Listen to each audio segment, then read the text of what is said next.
नमस्कार, मैं हूं आपके साथ मयंक। आज 27 तारीख है और दो बड़ी अहम खबरों का मैं जिक्र करना चाहूंगा और मैं सीधा पॉइंट पे आता हूं। देखिए, पहली बात तो यह है कि लेबनान में इजराइल की सेना के ऊपर बड़ा अटैक हुआ है। दक्षिणी लेबनान में यह हमला हुआ है और इस ड्रोन अटैक में कई इजरायली सैनिकों की मौत की खबर आ रही है और कई सैनिक घायल हो गए हैं और इसका वीडियो सोशल मीडिया में तेजी से वायरल हो रहा है और इसे एक बड़ा झटका माना जा रहा है इजराइल के ऑपरेशन को लेकर, जो कि लगातार लेबनान में चल रहा है। देखिए, कहने को तो सीज फायर है, लेकिन पहले दिन से ही नेतन्याहू इस सीज फायर को तोड़ के लेबनान पर हमला कर रहे हैं, हिजबुल्लाह के ठिकानों पर हमला कर रहे हैं। यहां तक कि आम लोगों की भी मौत हो रही है। पिछले जो हमला हुआ है, पिछले 24 घंटे के अंदर जो इजराइल ने हमले किए, उसमें 24 लोगों की मौत हुई है, जिसमें 2 बच्चे भी शामिल हैं। लेकिन अब हिजबुल्लाह ने किया है जबरदस्त पलटवार और बताया जाता है, देखिए ये पूरा मामला जो है ये दक्षिणी लेबनान का है, तैबे इलाका है, वहां का है। यहां पर इजराइल की जो 77वीं बटालियन है, एक टैंक की मरम्मत की कोशिश में जुटी हुई थी। एक टैंक जो है वो जैम हो गया था, फंस गया था। वहां पर इजराइल की बटालियन जो थी वो वहां पर पहुंची और वो उस टैंक को ठीक करने की कोशिश कर रही थी, उसको निकालने की कोशिश थी। ठीक इसी दौरान हिजबुल्लाह के एक ड्रोन से जबरदस्त अटैक हुआ और जो एक्सपर्ट बता रहे हैं कि जिस ड्रोन से हमला किया गया, जिस तरीके से हमला किया गया, उसे देखकर यह लगता है कि ये ड्रोन ईरान का ड्रोन था। ये शाहिद सीरीज का कोई ड्रोन हो सकता है, वो ड्रोन हो सकता है जो कि ईरान की तरफ से प्रोवाइड किया गया है हिजबुल्लाह को, और इसीलिए कहा जा रहा है कि ईरानी ड्रोन ने बड़ा करारा झटका दिया है इजराइल की सेना को। देखिए, जो तस्वीरें सामने आई, अगर आपने तस्वीरें देखी हो कि इजराइल की सेना का एक हेलीकॉप्टर खड़ा हुआ है, कई सारे इजरायली सैनिक मौजूद हैं और इसी दौरान जो है वो ड्रोन आता है बेहद तेज गति के साथ। उसके ऊपर वॉरहेड लगा हुआ है, यानी बारूद लगी हुई थी। जोरदार धमाका होता है और ये ठीक इजरायली सेना के जो जवान खड़े थे उनके बीच में गिरता है। यानी दो बातें, एग्जैक्ट जो लोकेशन थी प्रोवाइड की गई थी, यानी जो हमला था वो बिल्कुल सटीक हमला हुआ। क्यों कहा जा रहा है कि ये ईरानी ड्रोन हो सकता है? बिल्कुल सटीक हमला हुआ, एक तो अचूक निशाने की वजह से, दूसरा इसको इलेक्ट्रॉनिक जैमिंग नहीं हो सकी इस ड्रोन की। उसकी बड़ी वजह है कि फाइबर ऑप्टिक केबल के जरिए जो है इसको कंट्रोल किया गया था इस ड्रोन को, जैसी जानकारी आ रही है। जिस टेक्नोलॉजी का इस्तेमाल ईरान करता है, उसी तरह की टेक्नोलॉजी का इस्तेमाल करते हुए ये हमला हुआ। इसीलिए इसका कहा जा रहा है कि ईरान के ड्रोन से अटैक हुआ। हमले के बाद वहाँ अफरा तफरी का माहौल था। जो हेलीकॉप्टर था वो तुरंत वहाँ से टेक ऑफ किया, बाल बाल बचा हेलीकॉप्टर, वरना हेलीकॉप्टर भी तबाह हो जाता। कई सैनिकों की मौत की खबर है, कई सैनिक अफसर जो है वो घायल हैं, अस्पताल में हैं, जिनकी हालत बेहद गंभीर है। देखिए, जिस तरह से ग्राउंड ऑपरेशन चला रखा है लेबनान में इजराइल ने, और सीज फायर की आड़ में ये सब कुछ हो रहा है। बड़े एरिया में बफर जोन बनाने की कोशिश है, ज़मीन कब्जाने की कोशिश है, और हिजबुल्लाह इसको कड़ी चुनौती दे रहा है। हिजबुल्लाह की तरफ से लगातार जो है वो हमले हो रहे हैं। और इस बीच ये ड्रोन अटैक जो हुआ, जिस तरह से शाही ड्रोन ने जो तहलका मचाया पूरे अरब देशों में, हमने देखा ही, आपने भी देखा कि यूएई में क्या हुआ, सऊदी में क्या हुआ, जॉर्डन और कतर और कुवैत, इराक में क्या हुआ। अब उसके बाद ये लेबनान में भी जो है वो ईरानी ड्रोनों ने जो है वो हंगामा मचाना शुरू कर दिया है। अब देखिए, इसके अलावा दूसरी जो बड़ी खबर है, एक तो ये हमले की खबर है, इसके वीडियो सोशल मीडिया में लगातार वायरल है और हमले के बाद नेतन्याहू काफ़ी बौखलाए हुए हैं, ऐसी बात पता चली है, और शायद फिर से अपने हमले बढ़ा दें, इस तरह की खबर आई है। लेकिन देखिए, दूसरी जो खबर आई है वो आई है ईरान की विदेश नीति को लेकर।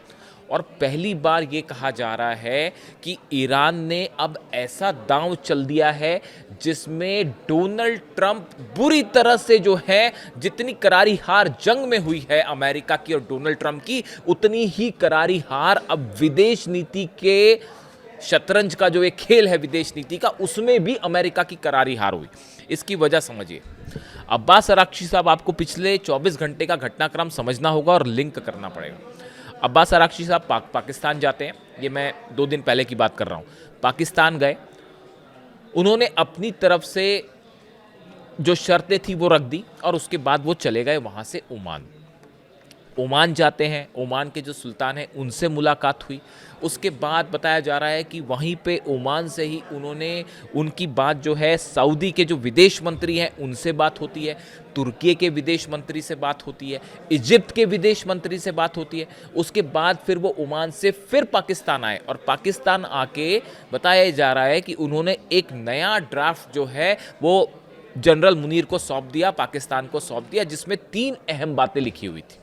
और ये तीनों बातें जब डोनाल्ड ट्रंप को बताई गई तो डोनाल्ड ट्रंप के पैरों तले ज़मीन खिसक गई और डोनाल्ड ट्रंप सीधा अपने वॉर रूम पहुंच गए और वहाँ मीटिंग चल रही है इस समय, जो खबरें हैं। अब देखिए ईरान की तरफ से क्या कहा गया है। ईरान की तरफ से नई शर्तें रख दी गई हैं और जिसमें कहा गया है कि ईरान परमाणु मुद्दे पर, यूरेनियम के मुद्दे पर कोई बात नहीं करेगा। अब ये बातचीत का हिस्सा होगा ही नहीं। ये बिल्कुल वही बात है जो अली खामेनी साहब हमेशा कहा करते थे।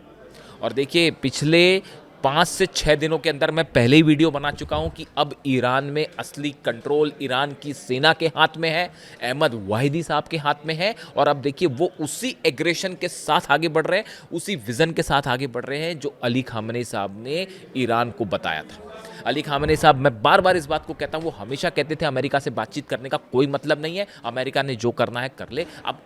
अब ईरान की सेना पूरी तरह से उसी गाइडलाइन पर आगे बढ़ रही है।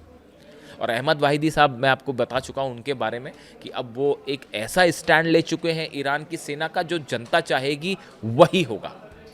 कासिम सुलेमानी साहब जो हैं उनके साथ उन्होंने सीखा है कि कैसे सेना को चलाया जाए और अब उन्होंने एकदम सख्त स्टैंड ले लिया। ये बातचीत और हमले और हॉर्मूज और ये और वो जो अमेरिका की तमाम बातें हैं, अब उसमें ईरान आने को तैयार नहीं। ईरान ने साफ ऐलान कर दिया है परमाणु मुद्दे पर, यूरेनियम पर कोई बात नहीं होगी, जो करना है कर लो। बात नंबर 1। दूसरी बात जो ईरान की तरफ से कही गई है वो ये कही गई है कि हॉर्मूज हम खोल देंगे, लेकिन उसकी शर्त यह है कि अमेरिका की तरफ से परमानेंट रूप से वॉर का अंत होना चाहिए। यानी जब एक परमानेंट, कोई सीज फायर नहीं, अगर परमानेंट तरीके से आप वॉर को खत्म करते हैं तो फिर हम हॉर्मूज खोलने पर विचार कर सकते हैं। उसके अलावा उन्होंने तीसरी बड़ी बात कही है कि हॉर्मूज को लेकर ईरान अब एक नया कानून बनाना चाहता है, एक इंटरनेशनल एक कानून बने। और संभवतः जो ईरान इशारा कर रहा है कि ओमान के साथ मिलकर, देखिए ओमान यात्रा जाने की वजह थी, ओमान के साथ मिलकर ईरान हॉर्मूज में हमेशा के लिए एक टैक्स लगाना चाहता है। ऐसे सूत्रों से जानकारी मिल रही है, टोल टैक्स की तरह एक टैक्स होगा जिसमें ओमान का भी शेयर होगा, ईरान का भी शेयर होगा और ईरान की परमिशन से ही हॉर्मूज खोला जाएगा, जो बात कही गई है। तीसरी अहम बात, उन्होंने कहा कि जब ये पहली 2 शर्तें पूरी हो जाएगी तब फिर जो है परमाणु मुद्दे पर चर्चा हम कर सकते हैं। यूरेनियम तो देने का सवाल ही नहीं है, वो बात साफ कर दी गई है। न्यूक्लियर टॉक तब हो जाएगी जब ये 2 बातें हो जाएं, अगर पूरी होती है कि वॉर परमानेंटली खत्म हो जाए, बात नंबर 1। बात नंबर 2, हॉर्मूज को लेकर जो है वो एक इंटरनेशनल हम एक कानून बनाना चाहते हैं जिसमें ईरान और ओमान कोऑर्डिनेशन से ही हॉर्मूज खुलेगा। ब्लॉकेड जब तक अमेरिका पूरी तरह से हटा के चला नहीं जाता, तब तक किसी तरह की कोई बातचीत नहीं होगी। ईरान की इन शर्तों को जनरल मुनीर ने बताया, डोनाल्ड ट्रंप को फ़ोन किया। उसके बाद डोनाल्ड ट्रंप वॉर रूम पहुंचे हैं और वहां अपने जनरलों के साथ मिलकर एक बड़ी मीटिंग कर रहे हैं। और उसके बीच में ही शायद ये बयान आया है कि 3 दिन का टाइम है ईरान के पास, तो ऐसा ईरान को कोई चिंता नहीं है इस बात की। देखिए, ईरान का सऊदी अरब के विदेश मंत्री से बात करना, प्रिंस फैजल बिन फरहान अल साउद के साथ पता चल रहा है कि करीब 1 घंटे तक की बात हुई है। उसके बाद उनका पहले ओमान के सुल्तान से मिलते हैं, सऊदी के विदेश मंत्री को फ़ोन करते हैं, इजिप्ट और तुर्की के विदेश मंत्रियों से बात करते हैं। ये बात साफ हो चुकी है कि ईरान अब मिडिल ईस्ट में एक सबसे बड़ा प्लेयर बन के उभरेगा और अमेरिका की जो रणनीति थी, यूरेनियम वाला मुद्दा ही खत्म हो गया। वो ईरान ने मना कर दिया है कि हम बात ही नहीं करेंगे यूरेनियम पे। अगर आप यूरेनियम पे बात करेंगे तो कोई बात नहीं होगी, यूरेनियम हम नहीं छोड़ेंगे। वो फुल स्टॉप लग गया। मैंने आपको पिछले वीडियो में ही कहा था कि अब यूरेनियम वाला मुद्दा खत्म हो चुका है। बिल्कुल वही हुआ है और इसका पूरा क्रेडिट जाता है अहमद वाहिदी साहब को, ईरान की सेना प्रमुख को, अली खामेनी साहब को, क्योंकि उन्हीं के गाइडलाइंस पे जो है वो विदेश नीति डिसाइड हो रही है। अब देखिए, डोनाल्ड ट्रंप क्या करते हैं वो खुद करते रहें, जो सोचते हैं वो क्या करेंगे, हमला कर नहीं पा रहे, यही तो मुश्किल खड़ी हो गई है। अगर हमला करेंगे तो ईरान इस बार पिछली बार से कहीं बड़े अटैक की तैयारी कर रखी है ईरान ने। यानी अगर हमला करते हैं पूरा अरब एक साथ जलेगा, एक भी तेल का कुआं नहीं बचेगा, और इस बात को लेकर ईरान पूरा तैयार है। तो अब डोनाल्ड ट्रंप क्या करते हैं, जो फैसला ले वो। लेकिन इस बीच अब्बास अराक्ची साहब रूस में हैं, पुतिन से मुलाकात होगी। उसके बाद ये बताया जा रहा है कि पुतिन जो है ईरान के साथ मिलकर एक बड़ा प्लान तैयार होगा कि अब हॉर्मूज का क्या करना है। देखिए हॉर्मूज खुलने जा रहा है, बहुत समय तक ब्लॉक नहीं रहेगा। अमेरिका को अपनी सेना यहाँ से हटानी ही पड़ेगी और कोई ऑप्शन नहीं है। पूरी दुनिया की इकॉनमी पे असर हो रहा है, पूरी दुनिया की एनर्जी पे असर हो रहा है, ऑयल सप्लाई बाधित हो रही है। 14 और 15 मई को डोनाल्ड ट्रंप जिनपिंग से मुलाकात करने वाले हैं, उसके पहले हॉर्मूज को सॉल्व करना चाहते हैं डोनाल्ड ट्रंप, ये बात साफ है। पुतिन से अब्बास अराक्ची की क्या बात होती है, उसके बाद वो जिनपिंग से क्या बात करते हैं, यानी अगले 24 घंटे के आसपास आप समझिए कि हॉर्मूज को लेकर एक कॉन्क्रीट प्लानिंग सामने आ जाएगी कि अब कि हॉर्मूज का आगे क्या होने जा रहा है। लेकिन आप देखें जिस तरह से सेना जब जवाब दे रही थी ईरान की, सारे अमेरिका के बेस जले। सऊदी जब 1 घंटे ईरान से बात कर रहा है, तब सऊदी भी इस बात को महसूस कर रहा है कि अगर नेतन्याहू की बात में आके डोनाल्ड ट्रंप ने हमला ना किया होता तो आज ये क्राइसिस ना खड़ा होता। यानी एक बात तो साफ है, जितने अरब देश हैं, भले वो अमेरिका को अपने बेस दे रहे हो या जो भी दे रहे हो, वो इस बात को मान रहे हैं कि नेतन्याहू की वजह से जो क्राइसिस खड़ा है वो नेतन्याहू की बातों में आ गए, डोनाल्ड ट्रंप इसलिए क्राइसिस खड़ा है। यानी हर अरब देश, मुस्लिम देश आज अमेरिका के साथ होना हो वो एक अलग बात है, लेकिन वो नेतन्याहू के खिलाफ खड़ा हुआ है, इजराइल के खिलाफ खड़ा हुआ है, और ये मान रहा है कि आज ये पूरी दुनिया जो समस्या देख रही है, नेतन्याहू की बातों में आके डोनाल्ड ट्रंप ने अटैक किया, उसका ये नतीजा है। ये ईरान की विदेश नीति की एक बहुत बड़ी जीत है। इन हालात में भी अगर 5-6 देशों के साथ, अरब देशों के साथ इतने हमले किए ईरान ने, किसी ने कोई हमले की कोशिश नहीं कर पाया, हिम्मत नहीं जुटा पाया, और अब सबसे डिप्लोमेटिकली बात भी हो रही है ईरान की। बहुत बड़ी जीत है ये, आप मेरे शब्द लिख लीजिए। मिडिल ईस्ट में पूरा पावर गेम अब चेंज हो चुका है, और यहाँ से अब ईरान रुकने वाला नहीं है। यहाँ से मिडिल ईस्ट ही नहीं, दुनिया के एक बड़े पावर हब के रूप में ईरान उभर कर आगे आ रहा है। इंतज़ार करते हैं डोनाल्ड ट्रंप का क्या फैसला आता है और पुतिन की मुलाकात में क्या होता है। ये इससे जुड़ा जो भी अपडेट होगा मैं आप तक फ़ौरन पहुँचाऊँगा जैसे ही रूस से कुछ नया अलर्ट आएगा। Thank you so much.